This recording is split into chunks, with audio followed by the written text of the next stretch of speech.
تبارک و تعالیٰ نے ہم سب کو مسلمان کے گھر میں پیدا کیا. ہم سب مسلمان ہیں. ہمیں اس بات کا فخر ہونا چاہیے. لیکن کیا کبھی آپ نے اس بات کو سوچا کہ جس دین کو ہم ماننے والے ہیں، جس اسلام کو ہم ماننے والے ہیں، فالو کرنے والے ہیں، یہ اسلام، یہ دین اتنی آسانی کے ساتھ ہم تک پہنچ گیا ہے؟ کیا مذہب اسلام جتنے آسان طریقے سے ہم مسلمان کہلاتے ہیں اور یہ دعویٰ کرتے ہیں کہ ہم مسلمان ہیں، یہ اسلام، یہ دین ہم تک ایسے ہی پہنچ گیا ہے؟ کبھی آپ نے سوچا؟ اگر آپ سوچتے، تاریخ کے اوراق کو پڑھتے، صحابہ کرام، صحابیات کے واقعہ کو آپ سنتے، پڑھتے کہ اس دین کو پہنچانے کے لیے ہم تک اور قیامت تک اس کو باقی رکھنے کے لیے بہت ساری جانوں کی قربانیاں پیش کی. کتنے صحابہ کرام ایسے تھے جو شہید ہو گئے، اپنے بیوی بال بچوں کو یتیم کر گئے، بیوی کو بیوہ کر گئے، تب جا کر کے یہ اسلام ہم تک پہنچا ہے. چند جھلکیاں میں آپ کے سامنے دکھانا چاہتا ہوں. نبی صلی اللہ علیہ وسلم جب اس دنیا میں تشریف لائے اور اللہ تبارک و تعالیٰ نے آپ صلی اللہ علیہ وسلم کو حکم دیا کہ پہلے آپ اپنے خاندان والوں کو، اپنے گاؤں والوں کو، اپنے رشتہ داروں کو دین کی طرف بلائیے، اللہ کی طرف بلائیے.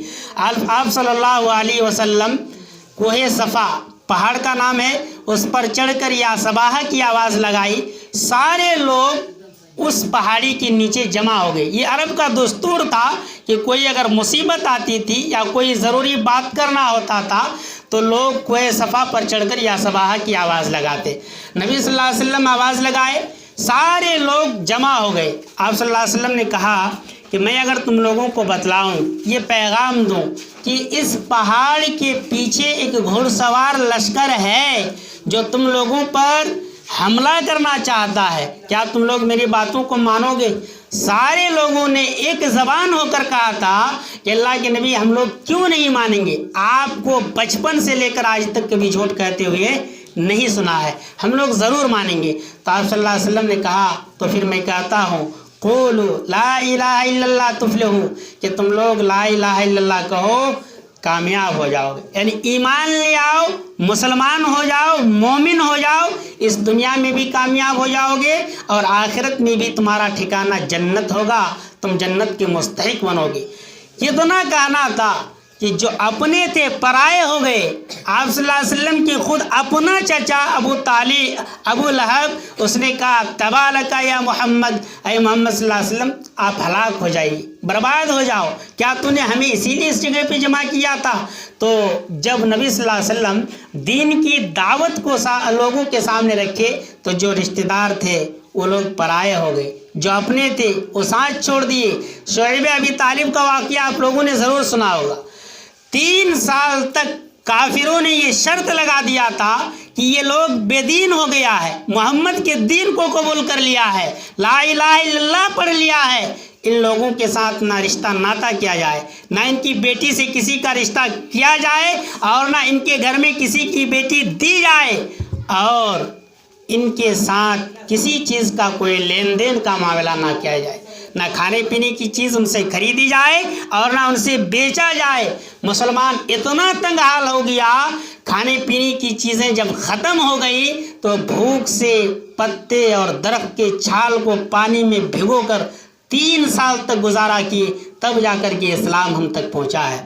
یہ محمد صلی اللہ علیہ وسلم کا دین ہم تک پہنچا ہے. صحابہ اکرام رضی اللہ تعالیٰ عنہم جب اسلام قبول کیے تو ان کو مارا گیا، پیٹا گیا، ان کے گھر سے بے گھر کیا گیا. حضرت بلال حبشی رضی اللہ تعالیٰ عنہ کی تاریخ بھولنے کے لائق نہیں ہے. حضرت بلال رضی اللہ تعالیٰ عنہ جب اسلام قبول کیے، یہ امیہ بن خلف کے غلام تھے. امیہ بن خلف ان کو اسلام لانے کی پاداش میں اس قدر مارتے تھے کہ مارتے مارتے تھک جاتے تھے تو کہتے تھے کہ بلال، یہ مت سمجھو کہ میں تم کو رحم کر کے چھوڑ دیا، تمہارے اوپر ہم کو ترس آ گیا اس لیے تم کو چھوڑ دیا. بات ایسی نہیں ہے، بلکہ میں تھک گیا ہوں، ذرا سستا لوں پھر ماروں گا، یا تو تم دین سے پھر جاؤ، اسلام جو لائے اس سے اپنے آپ کو باز آ جاؤ، چھوڑ دوں گا. لیکن حضرت بلال حبشی رضی اللہ تعالیٰ عنہ دین سے نہیں پلٹے۔ حضرت خباب بن ارت رضی اللہ تعالیٰ عنہ جب اسلام قبول کیے تو لوگ چٹائیوں میں لپیٹ کر ناک میں دھواں دیتے تھے تاکہ اس سزا کی تکلیف کی وجہ سے وہ دین سے پھر جائے، اسلام سے پھر جائے، شرک کرنے لگے۔ حضرت سمیہ رضی اللہ تعالیٰ عنہ جب مسلمان ہوئی، اسلام لائی، ابو جہل اتنا مارتے تھے کہ وہ بے ہوش ہو کر سڑک پر گر جاتی تھی، اور آخر کار اس کمبخت نے، ابو جہل نے 2 اونٹ منگوایا۔ حضرت سمیہ رضی اللہ تعالیٰ عنہ کی ایک پیر کو ایک اونٹ سے اور دوسرے پیر کو دوسرے اونٹ سے باندھا اور دونوں اونٹوں کو ہانک دیا اور بیچ میں شرمگاہ میں پرچھی مار کر حضرت سمیہ رضی اللہ تعالیٰ عنہ کو شہید کر دیا۔ اسلام کی تاریخ میں اسلام کے لیے، ایمان کو بچانے کے لیے اس دنیا میں شہید ہونے والی سب سے پہلی خاتون حضرت سمیہ رضی اللہ تعالیٰ عنہ ہے۔ زندگی کو ختم کر دیا، جان چلی گئی، لیکن دین اسلام کی محبت ان کے دل سے نہیں نکل سکی، دین اسلام کو نہیں چھوڑا۔ ان لوگوں پر بہت سارے ظلم و ستم کے پہاڑ ڈھائے گئے، اور اللہ تبارک و تعالیٰ خود قرآن مجید کے اندر ارشاد فرماتا ہے کہ کیا مسلمان مرد یا عورت یہ سوچتا ہے کہ وہ اسلام قبول کر لیا تو ہم اس کو آزمائیں گے؟ نہیں، بلا آزمائے صرف اسلام لانے کی پاداش میں ان کا ٹھکانہ ہم جنت قرار دیں گے؟ ایسا ہرگز نہیں ہوگا، بلکہ جنہوں نے اسلام قبول کیا ہے، ایمان لایا ہے، اللہ تبارک و تعالیٰ اسے ضرور بھی ضرور آزمائے گا، کبھی جان سے، کبھی مال سے، کبھی کھیتی باڑی میں کمی سے، لیکن اللہ تبارک و تعالیٰ اس کو ضرور آزمائے گا۔ میری ماؤں اور بہنوں، آپ اسلام سے پہلے کی تاریخ کو پڑھیے۔ فرعون کی بیوی حضرت عائشہ رضی اللہ تعالیٰ عنہ، فرعون اپنے آپ کو پورے دنیا کا بھگوان مانتا تھا اور لوگوں کو یہ تسلیم کرواتا تھا کہ کہو کہ میں سب سے بڑا رب ہوں، ہمارے آگے اللہ وغیرہ کچھ نہیں ہے، ہم کو اللہ مان کر کے ہماری عبادت کرو۔ جن کی عبادت پورے علاقے والوں نے کی، ان کی بیوی نے ان کو رب ماننے سے انکار کر دیا کہ نہیں، آپ ایک انسان ہیں، آپ ہمارے شوہر ضرور ہیں لیکن رب نہیں ہو سکتے ہیں، ہم آپ کی عزت و احترام ضرور کریں گے لیکن رب مان کر آپ کو سجدہ کر لیں ایسا ممکن نہیں ہے۔ کہا پھر تمہارا رب کون ہے؟ کہا جو میرا رب ہے وہ تمہارا بھی رب ہے۔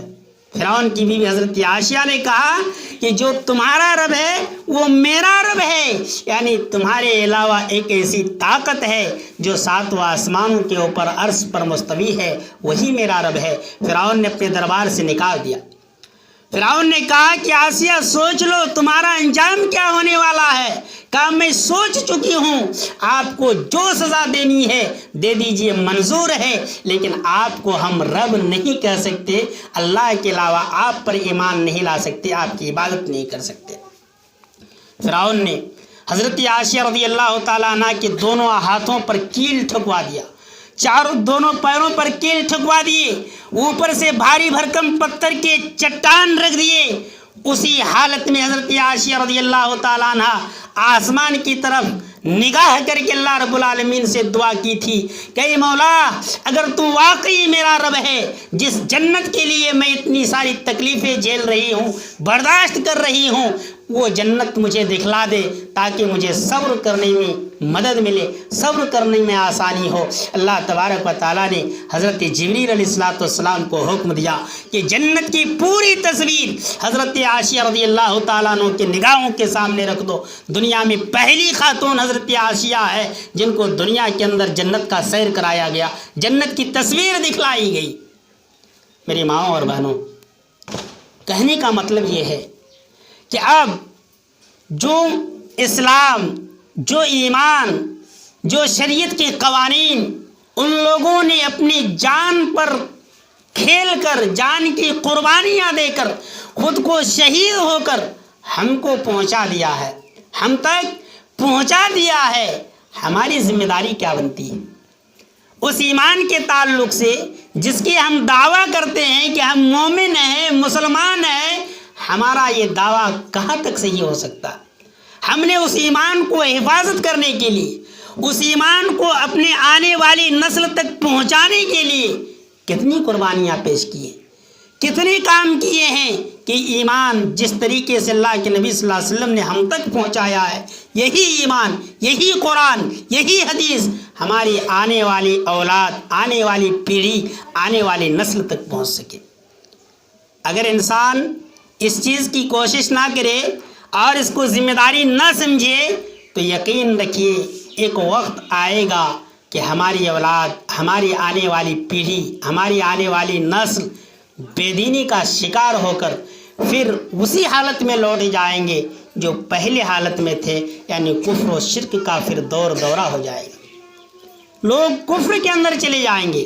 اللہ تبارک و تعالیٰ نے کہا ان الذین قالوا ربنا اللہ ثم استقاموا تتنزل علیہم الملائکۃ الا تخافوا ولا تحزنوا وابشروا بالجنۃ التی کنتم بہ توعدون، کہ جن لوگوں نے کہہ دیا کہ ہمارا رب اللہ ہے، اللہ کو رب تسلیم کر لیا، تو اللہ تبارک و تعالیٰ کہتا ہے کہ فرشتے یہ کہہ کر ان پر نازل ہوتا ہے کہ تمہارے لیے کوئی خوف نہیں ہے، کوئی ڈرنے کی بات نہیں ہے، کوئی غم کی بات نہیں ہے، اور تمہارے لیے اس جنت کی خوشخبری ہے جن کا وعدہ تم سے تمہارے رب نے کر رکھا ہے۔ یعنی اہل ایمان کے لیے، مومن مرد ہو یا عورت ہو، ان کے لیے اگر وہ پکا سچا مومن ہے، مسلمان ہے، تو ڈرنے کی کوئی بات نہیں ہے۔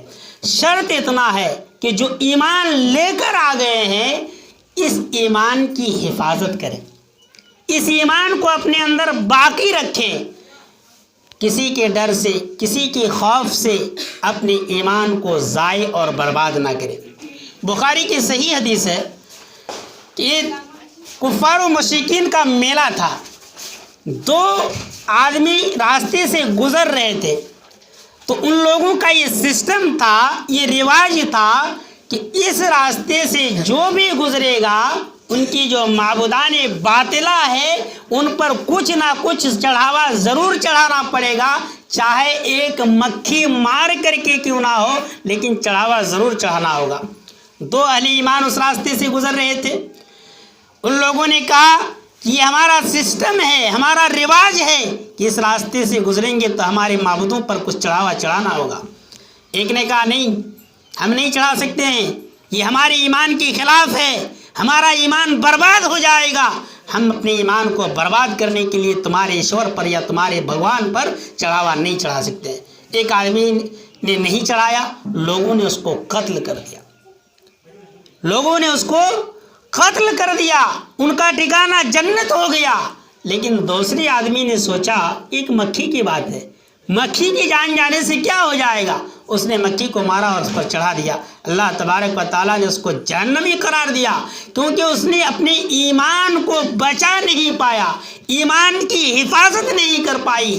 میری اسلامی ماؤں اور بہنوں، یہ اسلام جس دھرم کو ہم لوگ فالو کرتے ہیں، مانتے ہیں، دنیا میں جتنے دھرم ہیں، جتنے مذاہب ہیں، سب سے اچھا، سب سے سچا اور اللہ رب العالمین کی یہاں مقبول دین اسلام ہے۔ اللہ تبارک و تعالیٰ نے کہا قل ان الدین عند اللہ الاسلام، کہ اللہ رب العالمین کی یہاں صرف دین اسلام کی گنتی ہے۔ اللہ کے یہاں اگر کوئی دین ہے تو وہ دین اسلام ہے۔ اس کے علاوہ جتنے دھرم دنیا میں ہیں، چاہے وہ ہندو ہو، بدھسٹ ہو، عیسائی کا ہو یا کوئی دوسرا ہو، سب بیکار ہے۔ ان لوگ جتنے محنت کرتے ہیں اپنے معبودوں کی عبادت کرنے میں، اپنے معبودوں کو سجانے سنوارنے میں، اپنے دھرم کی پرچار میں جتنے روپے پیسے خرچ کرتے ہیں سب برباد ہے۔ اگر اللہ رب العالمین کی یہاں کوئی مقبول ہے تو وہ دین اسلام ہے۔ اللہ رب العالمین کا بے حد ممنون و مشکور ہونا چاہیے کہ ہم لوگ اہل ایمان ہیں اور اس دین کو ماننے والے ہیں جس دین کو اللہ تبارک و تعالیٰ نے قبول کر لیا۔ لیکن بہت افسوس کے ساتھ کہنا پڑتا ہے کہ ہم یہ دعویٰ تو کرتے ہیں کہ ہم مومن ہیں، ہم مسلمان ہیں، لیکن دین کو اس طریقے سے نہیں سمجھ پائے جس طریقے سے صحابہ اکرام نے سمجھا، جس طریقے سے صحابیات نے سمجھا۔ لا الہ الا اللہ محمد رسول اللہ پڑھ تو لیے، لیکن اس کے معنی اور مطلب پر کبھی غور نہیں کیے، اور یہ غور نہ کرنے کا نتیجہ یہ ہوا کہ آج مسلم سماج میں، مسلم معاشرہ میں شرک کا غلاظت سے بھرا پڑا ہے۔ جہاں دیکھیے وہی شرک، جہاں دیکھیے وہی بدعت، جہاں دیکھیے وہی گمراہی۔ ایسا کیوں ہوا؟ ایسا صرف اور صرف اس لیے ہوا کہ ہم نے کلمہ تو پڑھا، لیکن کلمہ کے معنی، اس کے مطلب اور اس کے تقاضے پر غور و فکر نہیں کیا، اس پر عمل کرنے کی کوشش نہیں کیا۔ کفار نے، ان کی زبان عربی تھی، جب ان لوگوں سے کہا کہ لا الہ الا اللہ پڑھیے تو ان لوگوں نے انکار کر دیا۔ کیوں؟ ان لوگوں کو پتا تھا کہ اگر لا الہ الا اللہ پڑھ لیتے ہیں تو جتنا جادو ہے، ٹونا ہے، پتھر کی عبادت ہے، درخت کی پوجا ہے، قبروں پر جانا ہے، یہ ساری چیزیں ختم ہو جائیں گی۔ لا الہ الا اللہ محمد رسول اللہ کا معنی ہی یہی ہے، لا الہ۔ یہاں لا نفی جنس ہے۔ لا نفی جنس کا مطلب ہوتا ہے کہ پوری جنسیت کی نفی کرتا ہے، یعنی کوئی معبود نہیں ہے، کوئی عبادت کے لائق نہیں ہے، اور الا لفظ استثناء کے ساتھ اس کو مستثنیٰ کر دیا کہ الا اللہ، سوائے اللہ کے، یعنی اگر پیشانی کو جھکانا ہے تو اللہ رب العالمین کے سامنے، کسی سے ڈرنا ہے تو وہ اللہ رب العالمین ہی سے ڈرنا ہے۔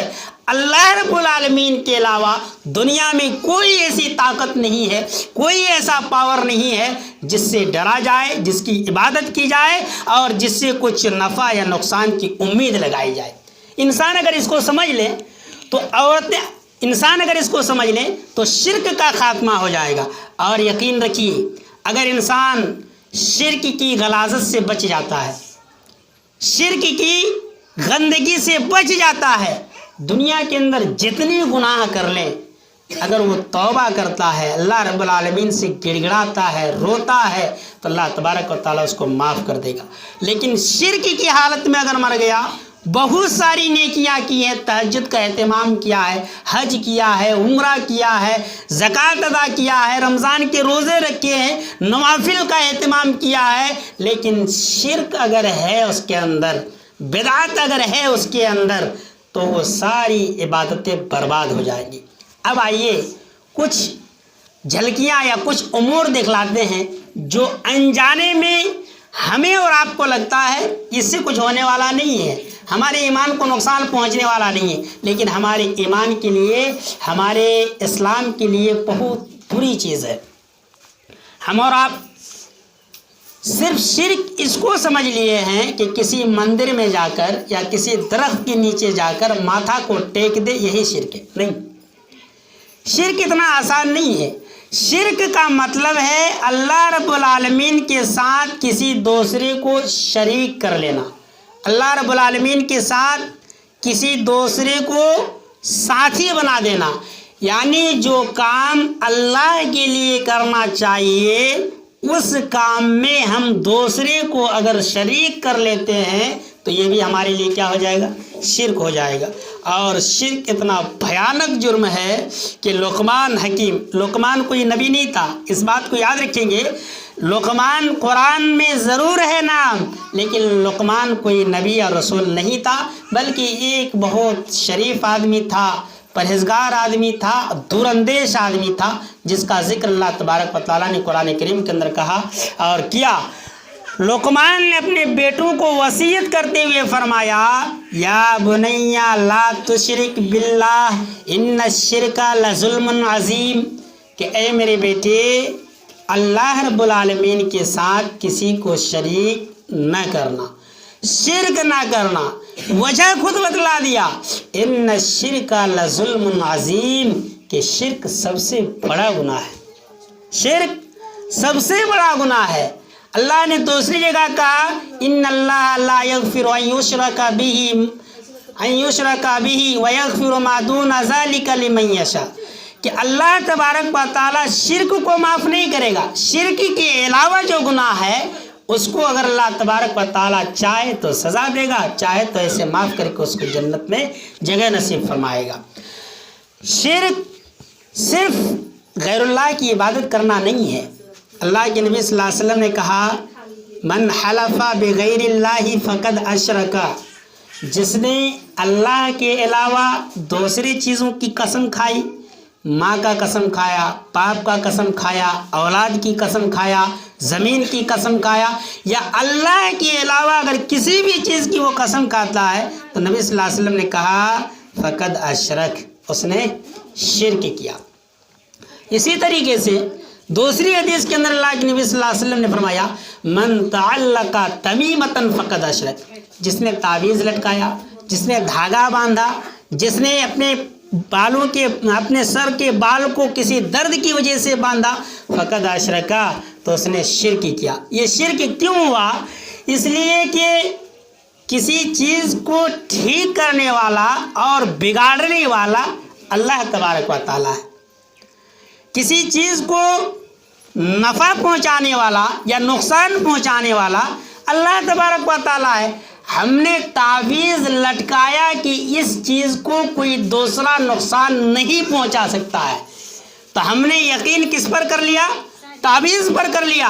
تو اللہ تبارک و تعالیٰ کے علاوہ ہم کسی کو ایسی پاور دے دیے جو صرف اور صرف اللہ رب العالمین کو دینا چاہیے تھا، اس لیے یہ شرک ہوا. اور ایک بات یاد رکھیے، دنیا میں جتنے لوگ تعویذ گنڈے کی کام کرتے ہیں، دھاگا پڑھ کر دیتے ہیں، یہ ایک فراڈ قسم کے آدمی ہے. اس میں نہ قرآن کی آیتیں ہوتی ہے، نہ حدیث کا کوئی صحیح نسخہ ہوتا ہے. اگر کوئی مولوی یا کوئی عالم یہ دعویٰ کرتا ہے کہ ہم قرآن کی آیتوں سے تعویذ بھر کے دیتے ہیں، پھر بھی غلط ہے. آپ یقین کر لیجئے کہ وہ تعویذ آپ کے نفع نقصان کا مالک نہیں ہے. وہ ایک ٹکڑے تو دور کی بات، اگر پورے قرآن کو کوئی آدمی گلے میں باندھ کر، گلے میں لٹکا کر گھومتا پھرے، پھر بھی پورا قرآن کسی کی بیماری سے نجات نہیں دلا سکتا. جس جگہ اللہ تبارک و تعالیٰ نے کہا کہ قرآن شفا ہے مومنوں کے لیے، تو اس کا مطلب یہ ہے کہ قرآن اگر پڑھتا ہے، قرآن کی آیتوں کی تلاوت کرتا ہے، اس کے معنی مطلب پر غور کرتا ہے، تو وہ قرآن اس شخص کی بیماری کے لیے شفا ہے.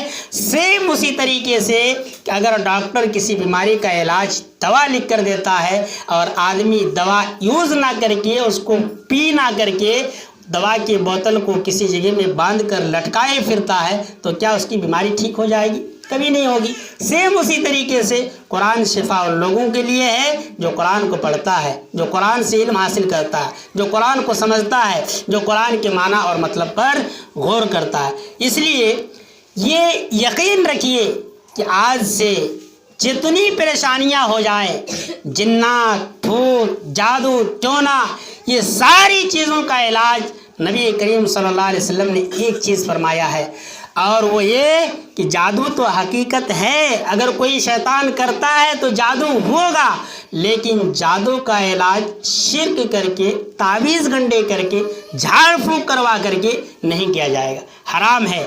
مان لیجئے اگر جادو کرنے کی وجہ سے کسی کی جان چلی جائے، بچنے کی امید ختم ہو جائے، پھر بھی شریعت اسلام نے اجازت نہیں دیا ہے کہ اس کے جادو کو کاٹنے کے لیے کسی جادوگر کا سہارا لیا جائے. لیکن نبی صلی اللہ علیہ وسلم نے اس کا خود نسخہ بتلایا ہے.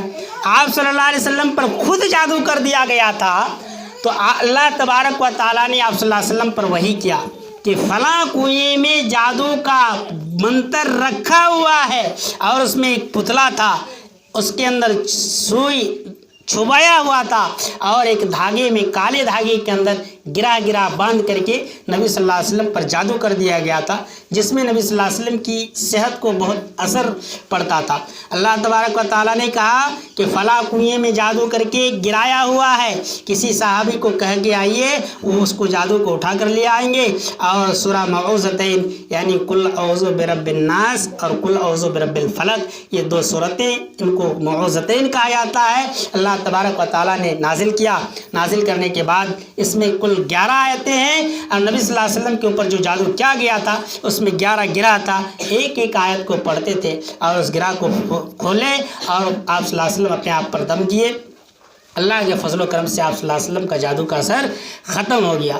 تو کسی کو اگر ایسا لگتا ہے کہ شیطانی حرکت ہے، کسی مولوی کے پاس جانے کی ضرورت نہیں ہے، کسی اوجھا کے پاس جانے کی ضرورت نہیں ہے۔ معوذتین بہت آسان صورتیں ہیں، لگ بھگ سب کو یاد ہے۔ قل اعوذ برب الناس اور قل اعوذ برب الفلق، یہ 2 صورتوں کو پڑھ کر اپنے آنکھوں پر دم کریں گے یا پانی میں دم کر کے اس کو پئیں گے تو انشاءاللہ تبارک و تعالیٰ اگر ایمان پکا ہے، قرآن کے اوپر یقین ہے، تو اس کی اثر یا جادو یا دوسری چیزیں نظر بد وغیرہ آرام سے ختم ہو سکتی ہے۔ میرے اسلامی ماؤں اور بہنوں، مذہب اسلام جو ہم تک پہنچ گیا ہے، ہمیں تو قربانیاں دینے کی ضرورت نہیں ہے، جہاد کا معاملہ ہے نہیں، جہاد ختم ہو گیا ہے۔ صحابیات نے جو صحابہ اکرام رضی اللہ تعالیٰ عنہم کی بیویاں تھیں، اس نے اسلام کو بچانے کے لیے اتنی ساری قربانیاں دی کہ حضرت خنسہ رضی اللہ تعالیٰ عنہ، نام ضرور سنے ہوں گے، 4 بیٹے کو جنگ کے میدان میں بھیجا، اپنے شوہر کو بھی بھیجا۔ جب لوگ جنگ سے واپس آ گئے، حضرت خنسہ رضی اللہ تعالیٰ عنہ دروازے کے باہر کھڑے ہیں، آگے خبر دے رہے ہیں مخبر کہ تمہاری بیٹی کو شہید کر دیا گیا ہے، تمہارے شوہر کو کفار مکہ نے مار دیا ہے، اور ایک نہیں تمہارے 4 بیٹوں کو آج جنگ کے اندر شہید کر دیا گیا ہے۔ حضرت خنسہ رضی اللہ تعالیٰ عنہ جذبہ کے ساتھ کہتی ہے کہ ہمارے نبی کیسے ہیں، جو دین کے پرچارک ہیں، جو دین کو ہم تک لایا ہے، اس کی حالت کیسا ہے؟ ہم تو ہمارے بیٹوں کو شہید کر دیے۔ اللہ تبارک و تعالیٰ جس دن پوچھے گا کہ بتاؤ خنسہ تم نے اسلام کو بچانے کے لیے، ایمان کو بچانے کے لیے کیا کیا، ہم اللہ رب العالمین کے سامنے کھڑے ہو کر فخر کے ساتھ کہیں گے کہ اللہ میں نے دین کو بچانے کے لیے، ایمان کو بچانے کے لیے، قرآن کی حفاظت کرنے کے لیے اپنے ایک نہیں 4 بیٹوں کو شہید کیا ہے، اپنے سہاگ کو، اپنے شوہر کو شہید کیا ہے، دنیا میں بے سہارا جی کر آئی ہوں، لیکن تمہارے دین کی خاطر اپنے 4 بیٹوں کو شہید کر دیا ہے۔ ہو سکتا ہے اللہ تبارک و تعالی ہمارے اسی عمل کو قبول فرما لے گا اور اللہ رب العالمین کی یہاں ہمارا ٹھکانہ جنت بن جائے۔ میرے ماں اور بہنوں، کہنا یہ ہے کہ اگر اللہ تبارک و تعالی آپ سے پوچھ لے کل قیامت کے دن کہ بتاؤ مریم، بتاؤ خدیجہ، نام تو اسلامی رکھ لیے تھے، ایمان کا دعویٰ تو کی ہے، اسلام اور مسلمان ہونے کا دعویٰ تو کی ہے، لیکن اسلام کو بچانے کے لیے کتنا عمل کیا، اسلام پر کتنے % تم نے زندگی گزاری؟ آپ سب اپنے دل میں ہاتھ رکھ کر یہ سوچیں کہ ہم اللہ رب العالمین کی یہاں جواب کیا دیں گے۔ ایک عورت، مرد تو ہمیشہ دین اسلام کی باتیں سنتا ہے، جہاں تک ہو سکتا ہے عمل کرتا ہے، عمل نہیں کرتا ہے، ان کا معاملہ ان کے ساتھ ہے۔ ہم کو اپنے اعتبار سے دیکھنا ہے کہ ہمارا ٹھکانہ اللہ رب العالمین کے پاس کیا ہے۔ موت کی کوئی گارنٹی نہیں ہے، کوئی یہ بتا نہیں سکتا ہے کہ ہماری موت بڑھاپے میں آئے گی یا ہماری موت فلاں وقت آئے گی۔ موت کا کسی کو علم نہیں ہے، اللہ تبارک و تعالیٰ نے اس چیز کو مخفی رکھا ہے، اللہ کے علاوہ کسی کو نہیں معلوم کہ وہ کب مرے گا اور کہاں مرے گا۔ اگر ہم سب کی موت ابھی آ جائے، آج آ جائے، ذرا دل میں ہاتھ رکھ کر سوچئے کہ ہم نے اس دنیا کے لیے کتنی تیاریاں کی ہیں۔ اللہ رب العالمین کے سامنے جب ہم کو کھڑے ہو کر سوال کیا جائے گا کہ تم نے اپنی زندگی کو کس انداز میں گزاری ہے، کس منہج سے گزاری ہے، تو آپ کے پاس اس کے لیے جواب کیا تیار ہے؟ کتنے سارے عمل کیے؟ اگر انسان مسلمان، خصوصاً عورتیں، جو اوامر ہیں، جو دین اسلام کی بنیادی چیزیں ہیں، اس کی بھرپائی کر لیتی ہے، اس پر عمل کر لیتی ہے اور اپنے شوہر کے تابعدار بن کر رہتی ہے اور دین اسلام کو جہاں تک اس سے ممکن ہو سکتا ہے وہ مانتی ہے، تو ایک عورت کو دنیا میں بھی عزت و مقام ملے گا اور آخرت میں بھی اللہ رب العالمین کے پاس ان کا ٹھکانہ جنت ہوگا۔ میری ماں اور بہنوں، ہم سبوں کو پتہ ہے کہ مرنے کے بعد قبر میں اعمال کے حساب سے سب سے پہلا سوال نماز کے متعلق ہوگا۔ اللہ تبارک و تعالیٰ کے یہاں اعمال میں سب سے بہترین اعمال اور سب سے افضل اعمال نماز کو وقت پر ادا کرنا ہے۔ اگر کوئی انسان نماز کا پابند بن جاتا ہے، کوئی عورتیں نماز کو پابندی کے ساتھ ادا کرتی ہے، یقین مانیے وہ دنیا میں بھی کامیاب ہے، آخرت میں بھی کامیاب ہے۔ اگر نماز نہیں پڑھتی ہے، اس بات کو لکھ لیجئے کہ وہ کبھی بھی اس کا ٹھکانہ جنت نہیں ہو سکتا ہے۔ اللہ تبارک و تعالیٰ نے سورہ ارأیت الذی یکذب بالدین فذلک الذی یدع الیتیم، چھوٹی سی صورت ہے، اگر کبھی موقع ملے اس کی تفسیر کو پڑھیے، اس کے ترجمہ کو غور کیجیے۔ اللہ تبارک و تعالیٰ نے کہا فویل للمصلین، ایسے نمازیوں کے لیے ویل ہے، ویل مطلب جہنم ہے۔ الذین فویل للمصلین، ایسے نمازیوں کے لیے ویل ہے، جہنم ہے۔ کیسے نمازیوں کے لیے؟ جو نمازی میں سستی کرتے ہیں، کاہلی کرتے ہیں، نماز کو وقت پر ادا نہیں کرتے ہیں۔ جو نماز پڑھتا تو ہے لیکن وقت پر ادا نہیں کرتا ہے، منمانی کے ساتھ ادا کرتا ہے، اس کا ٹھکانہ اللہ تبارک و تعالیٰ نے جہنم قرار دیا۔ آپ ذرا سوچیں، جو نماز نہیں پڑھتا ہے یا نہیں پڑھتی ہے، اس کا ٹھکانہ اللہ رب العالمین کے پاس کیا ہوگا؟ کل قیامت کے دن جب اللہ تبارک و تعالیٰ سارے فیصلے کر دیں گے، جنتی لوگ جنت میں چلے جائیں گے، جہنمیوں کو جہنم میں ڈال دیا جائے گا، تو اللہ تبارک و تعالیٰ دونوں سے بات چیت کرائیں گے۔ جو ساتھی دنیا کے اندر ہیں، جن سہیلیوں کے ساتھ اب زندگی گزار رہے ہیں، اگر ایک جنت میں چلی گئی دوسری جہنم میں چلی گئی، تو اللہ تبارک و تعالیٰ کل قیامت کے دن ایک دوسرے کو ملاقات کرائے گا، اور وہ جنتی ساتھی جہنمی سے پوچھے گی ما سلککم فی سقر، اے میری ساتھی تم تو دنیا میں ہمارے ساتھ تھے، دنیا میں کھیلا کود ہمارے ساتھ کرتے تھے، ما سلککم فی سقر، تم کو کس چیز کی پاداش میں جہنم میں ڈال دیا گیا؟ کون سی ایسا کام تم نے کیا جو تم جہنم میں چلی گئی؟ وہ کہے گا لم نک من المصلین، اگر مرد ہے تو کہے گا ہم نماز نہیں پڑھتے تھے، ہم نماز نہیں پڑھتی تھی۔ ولم نک نطعم المسکین، اور جو مسکین، غریب، لاچار، بے بس ہمارے دروازے پر آ کر کھانا مانگتا تھا یا مانگتی تھی تو ہم مسکینوں کو کھانا نہیں دیتے تھے۔ وَكُنَّا نَخُوضُ مَعَ الْخَائِضِينَ، اور ہم آپس میں بیٹھ کر بحث و مباحثہ کرتے تھے، حَتَّى أَتَانَا الْيَقِينُ، یہاں تک کہ ہماری موت ہو گئی، ہم مر گئے۔ اسی وجہ سے اللہ تبارک و تعالیٰ نے ہمیں جہنم کے اندر ڈال دیا۔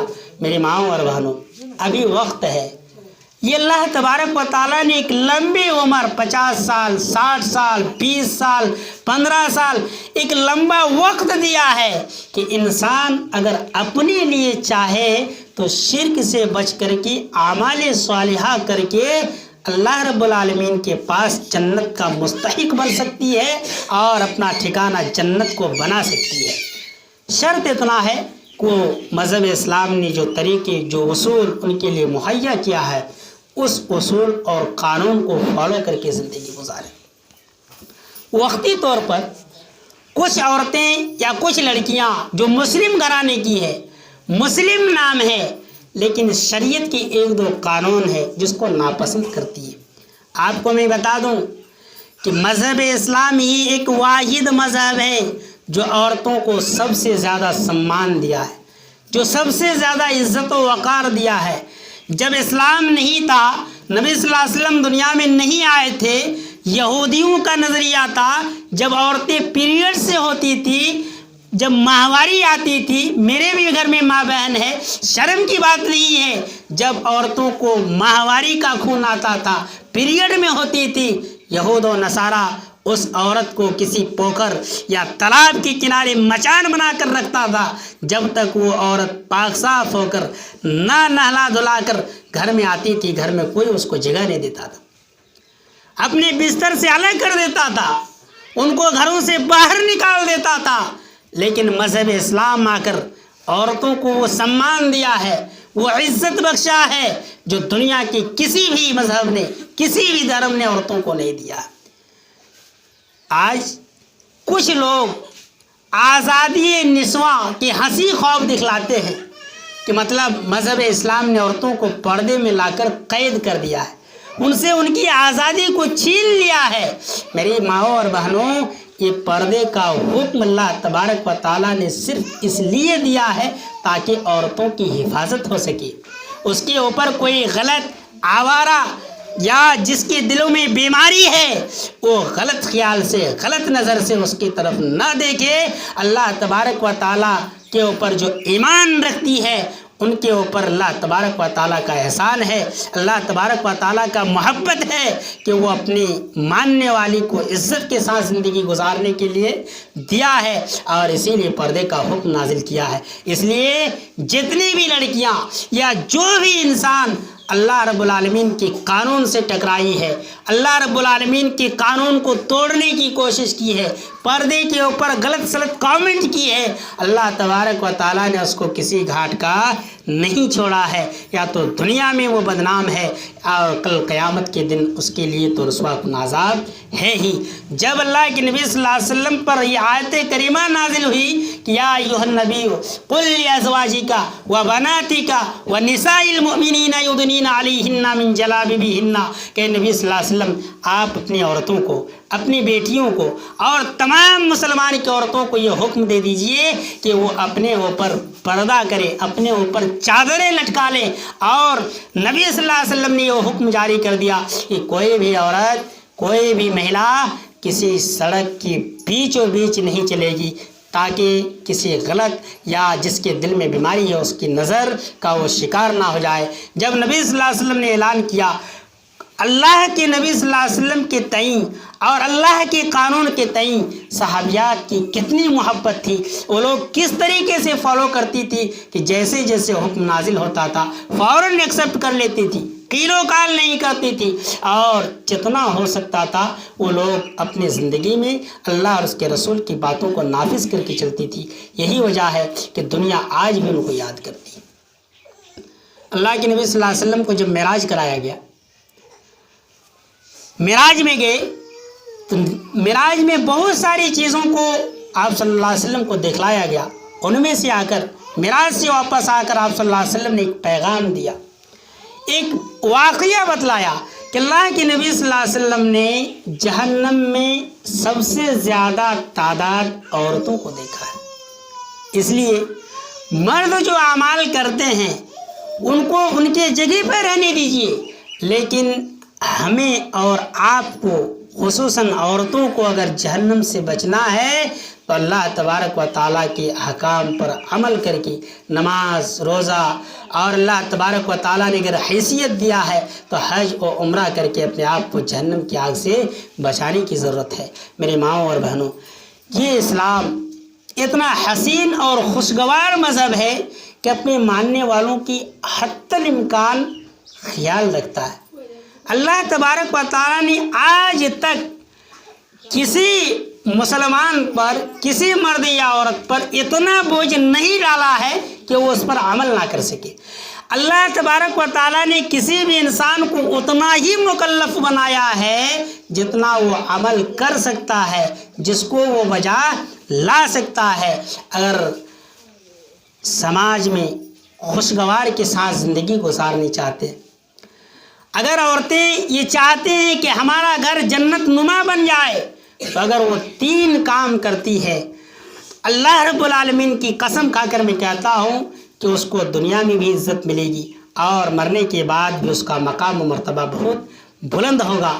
صحابہ اکرام اور ان کی بیویاں جو تھیں وہ اتنے حساس تھی کہ حتی الامکان اللہ رب العالمین کے فرمان کو مان کر کے اس پر عمل کر کے زندگی گزارتی تھی، چاہے وہ پردے کا معاملہ ہو یا کسی دوسری چیزوں کا معاملہ ہو۔ صحابیات، ان کو اگر کسی چیز کی ضرورت ہوتی تھی، کسی چیز کی تنگی آ جاتی تھی، تو نماز کے ذریعے سے وہ اللہ رب العالمین سے مانگ لیتا تھا۔ آج ہمارے گھروں سے نماز ختم ہو گیا ہے، گھر سے برکت چلی گئی ہے۔ آج ہم نے اسلام کے کلچر کو چھوڑ کر غیر کے تہذیب و تمدن کو اپنانے کی کوشش کی ہے، ہمارے گھروں سے اللہ رب العالمین کا برکت ختم ہو گیا ہے۔ اللہ رب العالمین نے جو وعدہ کیا ہے کہ ہم مومنوں کو، مسلمانوں کو دنیا کے اندر سب سے اعلیٰ مقام میں رکھیں گے، اللہ تبارک و تعالیٰ نے اپنے وعدہ سے مکر گیا ہے۔ وجہ یہی ہے کہ ہم نے اور آپ نے اللہ رب العالمین کے احکام کو ماننے کی کوشش نہیں کی ہے۔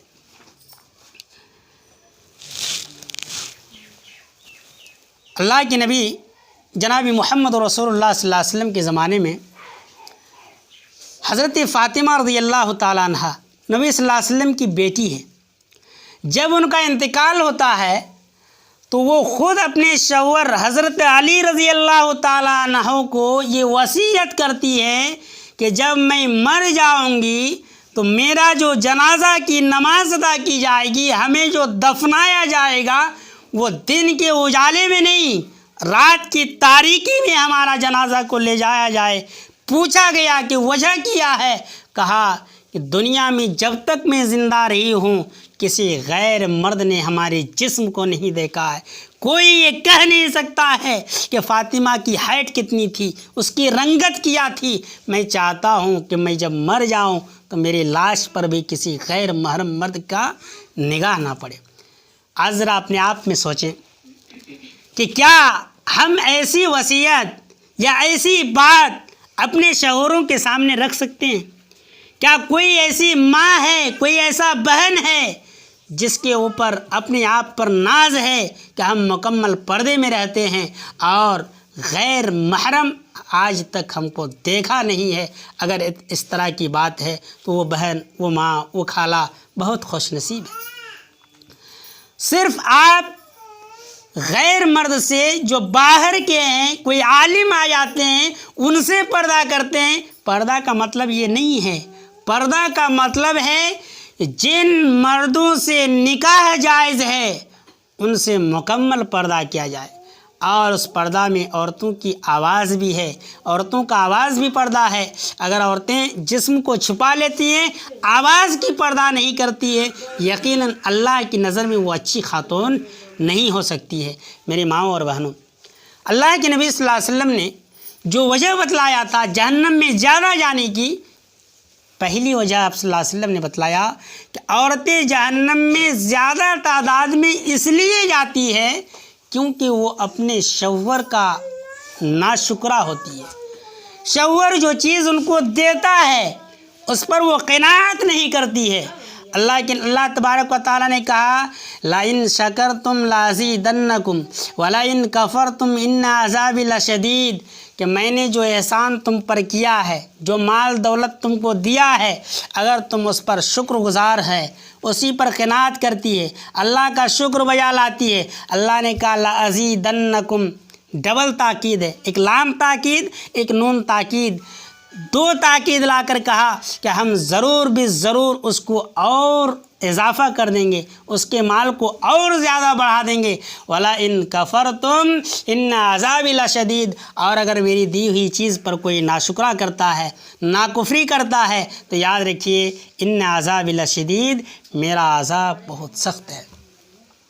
میری ماؤں اور بہنوں، بہت سارے عالم آئے، بہت سارے لوگ، ہم لوگ جمعہ میں، جلسے میں، پروگرام میں مرد کو یہ کہتے کہتے تھک گئے کہ نماز کی پابندی کیجئے، دنیا میں کسی بھی صورت میں نماز کی معافی نہیں ہو سکتی ہے، یہاں تک کہ جنگ کے میدان میں بھی اللہ تبارک و تعالیٰ نے نماز کو معاف نہیں کیا ہے، لیکن ان لوگوں کو احساس نہیں ہوا۔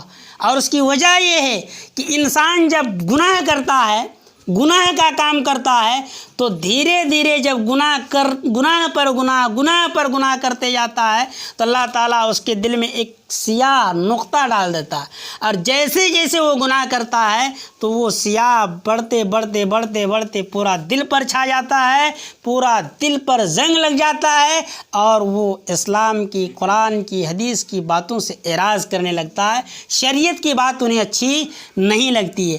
اگر ہمارے یا آپ کے اندر بھی کوئی ایسی بیماری ہے جس کو قرآن کی بات سننے میں اچھا نہیں لگتا ہے، حدیث کی بات سننے میں اچھا نہیں لگتا ہے، قرآن پڑھنے میں دل نہیں لگتا ہے، تو سمجھ لیجئے کہ اللہ تبارک و تعالیٰ نے آپ کے دل پر مہر مار دیا ہے، آپ کے دل میں سیاہ نقطہ ڈال دیا ہے۔ اس لیے اگر گناہ ہو گیا ہے تو اللہ کے نبی صلی اللہ علیہ وسلم نے فرمایا کل بنی آدم خطاؤن وخیر الخطائین التوابون، کہ دنیا میں جتنے آدمی ہیں، جتنے لوگ ہیں، سب کے سب گناہ گار ہیں، سب کے سب خطا کار ہیں۔ 15 سے 20 منٹ بولوں گا انشاءاللہ، اور اس کے بعد اپنی باتوں کو ختم کر دیں گے۔ سب کے سب گناہ گار ہیں، خطا کار ہیں، گناہ سب سے ہوتا ہے۔ اگر کوئی یہ دعویٰ کرتا ہے کہ ہم سے گناہ نہیں ہوتا، وہ جھوٹا ہے، وہ انسان نہیں ہو سکتا۔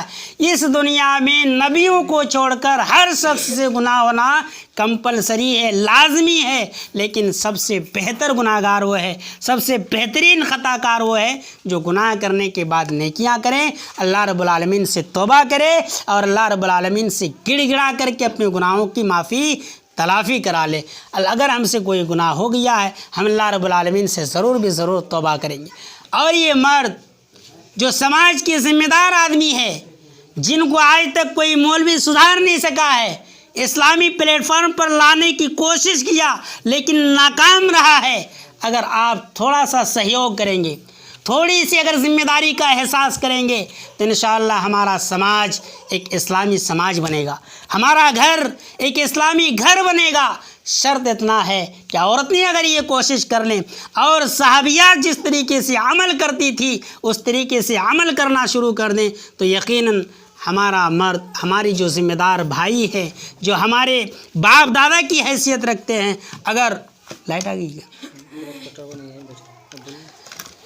اگر وہ ذمہ داری کا احساس کر لیتی ہے تو یقیناً ایک سماج سدھر سکتا ہے، اور سدھرنے کے بعد ہمارا گھر امن و شانتی کے ساتھ گزر سکتا ہے۔ اس کے لیے میں آپ کو ایک ایگزامپل دیتا ہوں۔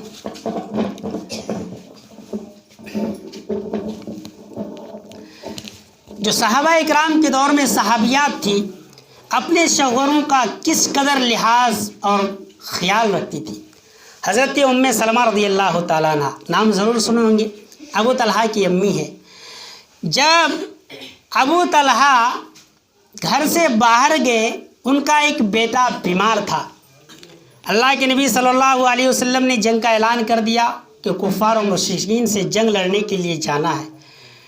حضرت ام سلمہ رضی اللہ تعالیٰ عنہ کا شوہر حضرت ابو طلحہ رضی اللہ تعالیٰ عنہ ہچکچائے، بچی بیمار ہے، بچی کو چھوڑ کر کے ہمیں جنگ لڑنے کے لیے جانا ہے۔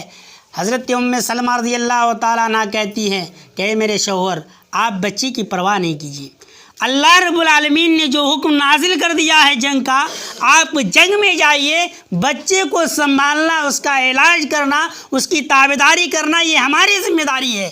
حضرت ابو طلحہ رضی اللہ تعالیٰ عنہ چلے جاتے ہیں، 4 مہینہ کے بعد جنگ کے میدان سے لوٹتے ہیں۔ قربان جائیے ایسی ماؤں پر۔ اتفاق سے جس دن حضرت ابو طلحہ رضی اللہ تعالیٰ عنہ جنگ کے میدان سے لوٹتے ہیں، ان کا بیٹا کا انتقال ہو جاتا ہے، وہ مر چکا ہوتا ہے۔ آپ خود سوچئے کہ اگر آپ اس کی جگہ پہ ہوتے تو کیا کرتی؟ حضرت ام سلمہ رضی اللہ تعالیٰ عنہ بچے کو نہلاتی ہے، دھلاتی ہے، اس کو کفن میں کفناتی ہے، اس کے بعد گھر کے کسی کونے میں رکھ دیتی ہے۔ حضرت ابو طلحہ رضی اللہ تعالیٰ عنہ آتے ہیں، آنے کے بعد حضرت ام سلمہ رضی اللہ تعالیٰ عنہ کھانے کے لیے کھانا پیش کرتی ہے۔ حضرت ابو طلحہ کہتے ہیں کہ میں نے جو بیٹے کو، اپنے لختے جگر کو بیماری کی حالت میں چھوڑ کر گیا تھا، اس کی حالت کیسی ہے، اس کی طبیعت کیسی ہے، انہیں بھی بلاؤ، میرے ساتھ کھانا کھا لیں گے۔ قربان جائیے حضرت ابو طلحہ کی بیوی حضرت ام سلمہ رضی اللہ تعالیٰ عنہ کہتی ہے کہ میرے شوہر، بچے پہلے سے بہت زیادہ آرام میں، ان کو بہت زیادہ آرام مل چکا ہے، وہ سو چکے ہیں، آپ کھانا کھا لیجئے۔ حضرت ام سلمہ رضی اللہ تعالیٰ عنہ کو پتہ ہے کہ میرے شوہر 4 مہینے کے بعد گھر میں آئے ہیں، ان کو بھی جنسی خواہشات ہے، ان کو بھی میری ضرورت ہے۔ حضرت ام سلمہ رضی اللہ تعالیٰ عنہ اپنے آپ کو سنوارتی ہے، میک اپ کرتی ہے، دونوں میاں بیوی آپسی تعلقات قائم کرتی ہے، نہلا کر دھلا کر پاک صاف ہونے کے بعد بہت اطمینان کے ساتھ کہتی ہے، اے میرے شوہر، اگر آپ کو کوئی چیز امانت دے، کوئی سامان آپ کو امانت دے اور وہ سامان کو وہ واپس مانگ لے تو کیا اس میں آپ کا اعتراض ہوگا؟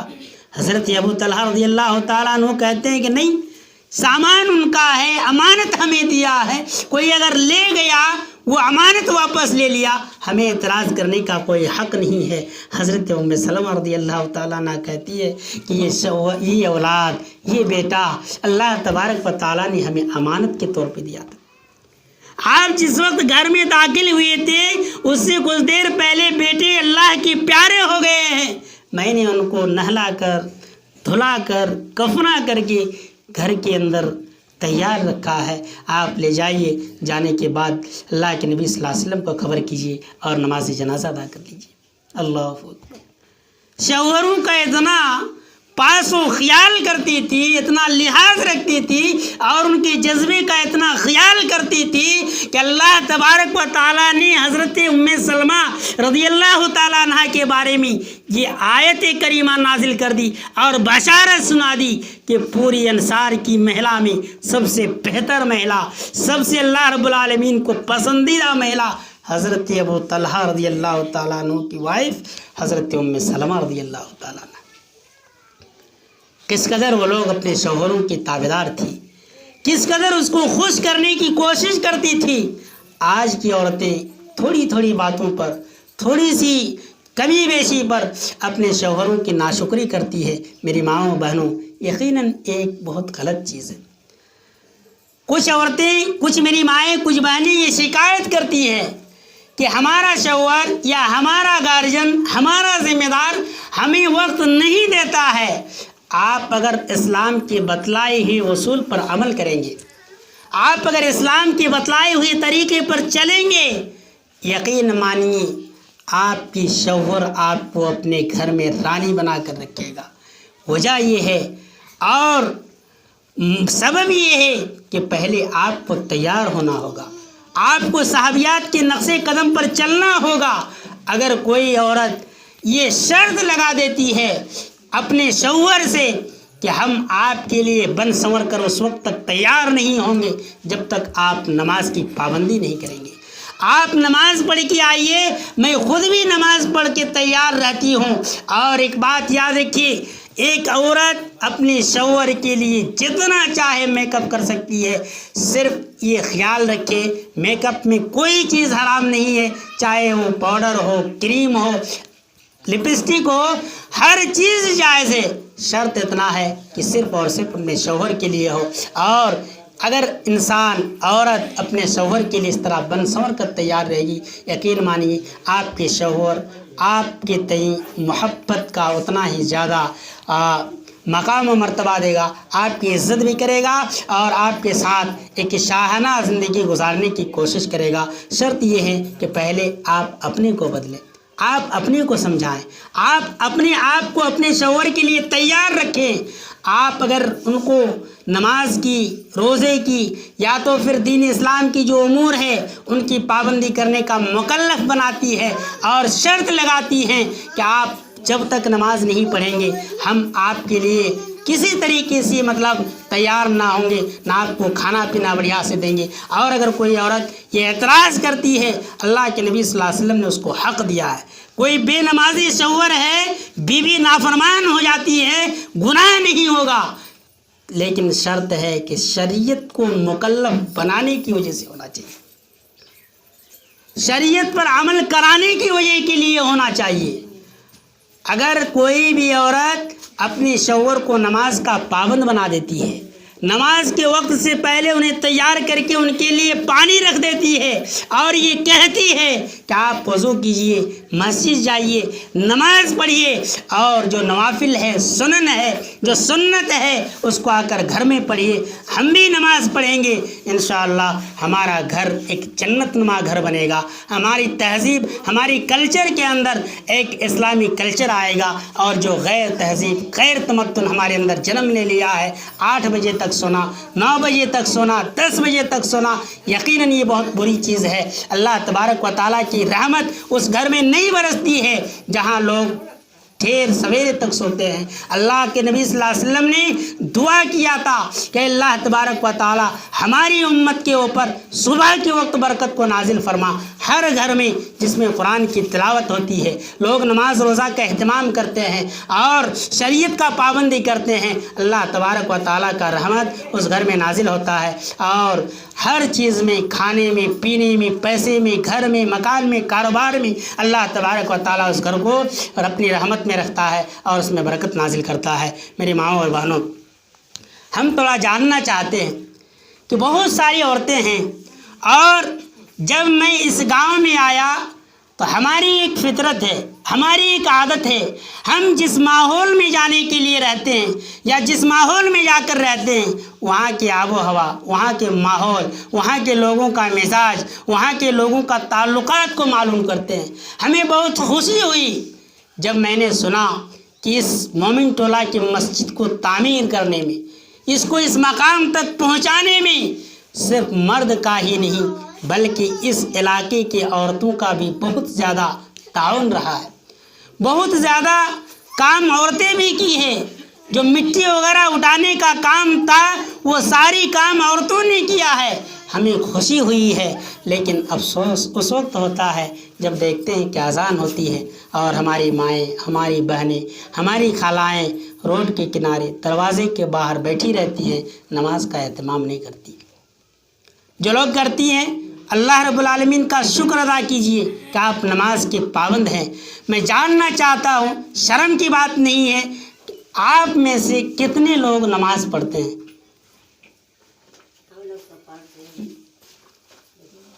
جو لوگ پڑھتے ہیں اچھی بات ہے، اللہ رب العالمین کا ہزار شکر ادا کیجیے۔ کم ہے کہ اللہ تبارک و تعالیٰ نے نماز پڑھنے کی توفیق دی۔ یہ بات جو ہے اللہ کی توفیق ہے، سب کو اللہ تبارک و تعالیٰ نہیں دیتا ہے۔ آپ خود دیکھیے کتنی عورتیں ایسی ہیں جو مجبوری کی شکل میں کہیے یا عیاشی کی شکل میں کہیے، بازاروں میں شاپنگ کرتی ہے، گھاس وغیرہ کے لیے آتی۔ اسلام نے عورتوں کو کام سے نہیں روکا ہے، اگر ضرورت ہے کاروبار بھی کر سکتی ہے، تجارت بھی کر سکتی ہے، لیکن پردے کا لحاظ کر کے، صوم و صلات کا پابند ہو کر کے۔ اس لیے جو لوگ پڑھتے ہیں یہ عزم کیجئے کہ انشاءاللہ ہم نماز کا پابند رہیں گے۔ اگر شوہر ہے تو ہم شوہر کا حتی الامکان فرما برداری کریں گے، اس کے ساتھ ناشکرا نہیں کریں گے۔ ایک بات یاد رکھیے، جب مرد کے پاکٹ میں، مرد کی جیب میں پیسہ آتا ہے، ان کو جب سیلری ملتی ہے تو ان کی پہلی فرصت میں جو سوچ آتی ہے وہ ایک مرد، ایک ذمہ دار یہی سوچتا ہے کہ ہم اپنے گھر والوں کی ضرورت کو پورا کریں، اپنی بیوی بال بچوں کی ضرورت کو پورا کریں۔ وہ اپنے بارے میں کبھی نہیں سوچتا ہے کہ ہمارے فلاں چیز کمی ہے، ہم کو فلاں چیز کی ضرورت ہے۔ اس لیے عورت، شوہر آپ کو جتنا لا کر کے دے، آپ اسی میں اس کا شکر ادا کیجیے، مسکرا کر الحمدللہ پڑھیے اور اس کا احسان مانیے، اس کی تعریف کیجیے۔ یقین مانیے وہ آپ کو ایک اچھی ملکہ بنا کر اپنے شریک حیات سمجھے گا، اور آپ کو اپنی پوری زندگی میں آپ کے دکھ درد میں وہ شامل رہے گا۔ شرط اتنا ہے کہ آپ اپنے آپ کو مرحلے اور اس مقام و مرتبہ کا بنائیے۔ جو عورتیں نماز نہیں پڑھتی ہیں، ہماری بہت ساری مائیں ہیں جو ذمہ دار ہیں، ساس کی حیثیت سے ہے کہ بہو نماز نہیں پڑھتی ہے۔ ساس تو نماز پڑھتی ہے، بہو نماز کا اہتمام نہیں کرتی ہے، بیٹی نماز کی پابندی نہیں کرتی ہے۔ اس ساس کے اوپر ذمہ داری ہے کہ وہ جہاں خود نماز پڑھے، اپنی بیٹیوں کو، اپنے بہوؤں کو بھی نماز پڑھنے کی تلقین کرے۔ ایک یہ ہے صریح حدیث، اللہ کے نبی صلی اللہ علیہ وسلم نے کہا کلکم راء وکلکم مسئول عن رعیتہ، کہ تم سب کے سب ذمہ دار ہو، تمہیں اپنی ذمہ داری کے متعلق سوال کیا جائے گا، پوچھا جائے گا۔ اس لیے اگر کوئی آدمی، کوئی ساس، کوئی بہو خود تو نماز پڑھتی ہے لیکن نند بیٹھی رہتی ہے، جیٹھانی بیٹھی رہتی ہے، ساس نماز نہیں پڑھتی ہے، اگر تلقین نہیں کرتی ہے، شرماتی ہے، یقین مانیے اللہ تبارک و تعالیٰ کے سامنے آپ کو اس کا جواب دینا ہے۔ میری ماں اور بہنوں، تقریباً 1 گھنٹہ کا وقت ہو چکا ہے، میں اپنی باتوں کو کچھ لمحوں میں ختم کروں گا۔ آخر میں آپ لوگوں سے گزارش ہے، جو مائی میرے یہاں آئی ہیں، ان لوگوں کا میں شکر گزار ہوں کہ وہ لوگ اپنا قیمتی وقت دے کر ہمارے اس پروگرام کو کامیاب کرنے کی کوشش کی۔ آئندہ بھی انشاءاللہ اس طریقے کی پروگرام اگر منعقد ہوں تو آپ ضرور تشریف لائیں۔ جو لوگ نہیں آئی ہیں ان کو بھی لانے کی کوشش کریں اور بہلا فسلا کر کے ان کو بھی پروگرام تک لائیں، تاکہ دین اسلام کی بات وہ بھی سیکھ سکے، وہ بھی جان سکے، اس کے اندر بھی ایمان اور اسلام باقی رہے اور وہ بھی شریعت کا پابند بنے اور اس کے اندر بھی عبادت کا جذبہ، اللہ رب العالمین کی معرفت حاصل ہو اور اللہ تبارک و تعالیٰ کو پہچانے۔